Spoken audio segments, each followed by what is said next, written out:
Deendayal port authority દ્વારા ગત વર્ષની સરખામણીએ ચાલુ નાણાકીય વર્ષના પ્રથમ ત્રિમાસિક ગાળામાં 3.3 મિલિયન મેટ્રિક ટન કાર્ગોનું હેન્ડલિંગ કરી પોતાનો જ ગત વર્ષનો રેકોર્ડ તોડી નવો રેકોર્ડ બનાવ્યો છે.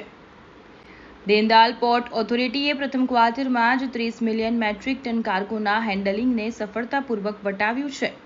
આ નોંધપાત્ર સીમાચિહ્ન માત્ર ઇતિહાસમાં 30 મિલિયન મેટ્રિક ટન કાર્ગોના સૌથી ઝડપી હેન્ડલિંગને જ ચિહ્નિત કરતું નથી, પણ તે અગાઉના વર્ષના સમાન સમયગાળા માટે 3.3 મિલિયન મેટ્રિક ટનના વોલ્યુમ કરતાં નોંધપાત્ર વધારો દર્શાવે છે.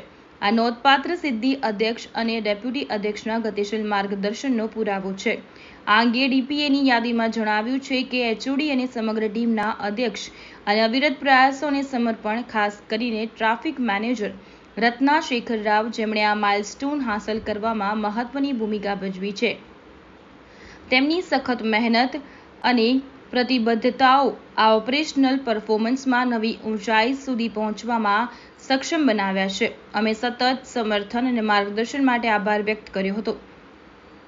દીનદયાળ પોર્ટ અધ્યક્ષ દ્વારા તમામ હિતધારકો, પોર્ટ યુઝર્સ, ટ્રેડ યુનિયનો, પોર્ટના અધિકારીઓ, કર્મચારીઓ અને કામદારોને આ સિદ્ધિ માટે હૃદયપૂર્વકના સમર્થન અને સહકાર બદલ અભિનંદન પાઠવ્યા હતા.